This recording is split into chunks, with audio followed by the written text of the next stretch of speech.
What's up everybody, Tim Gosnell here, and today we are talking about a beginner's guide to investing, and we want to make this video as short as possible, as easy as possible, and as approachable as possible for you to get started with investing with as little as $5, with really as little as $1. So we're going to start with two things. One is, does your employer offer a match for retirement investing? So if they do offer a match, say it's a 3% match, 5% match, 6% match, whatever it is, I'd like you to try to max out that match. And that means that if you were to invest $100 and then they're going to also invest $100, and so now you have $200, and that's a 100% increase on your investment. So you're doubling your money right off the bat, which is fantastic. So typically if you were to invest $100 and put it in the stock market, it's going to take you on average 8, 10 or more years to double that money. So you're getting a significant head start by getting your match, and that's why we want to start there. But if your company does not offer a match, or that you're self-employed, then we're going to do a Roth IRA. And that's assuming you're not above the income limits, which for 2022, it would be $129,000 if you're single,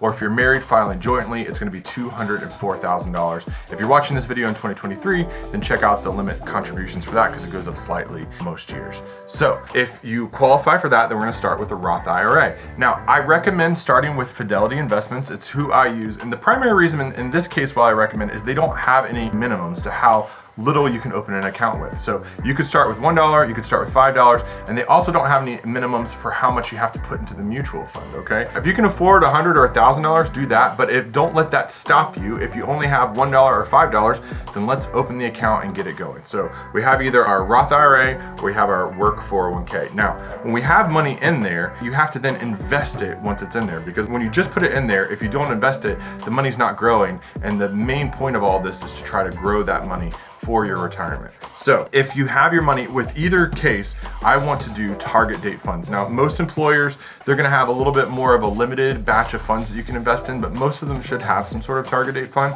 And then if you're with Fidelity or some other sort of brokerage with your Roth IRA, they also should have target date funds. And so what you wanna do is they have like target years, and that's target for when you plan on retiring. So right now we're just picking an estimate, but pick something, the date that would be around when you're gonna turn 65, we'll start there, and then put that money that you've invested into that account. Then what'll happen over time is that mutual fund will adjust where those funds are invested.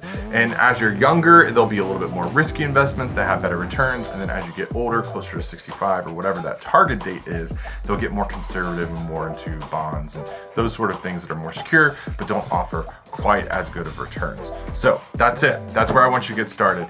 So if you don't have an account, please open one today and let me know in the comments below when and if you've done it. So thanks for tuning in. I'll see you next time on the channel.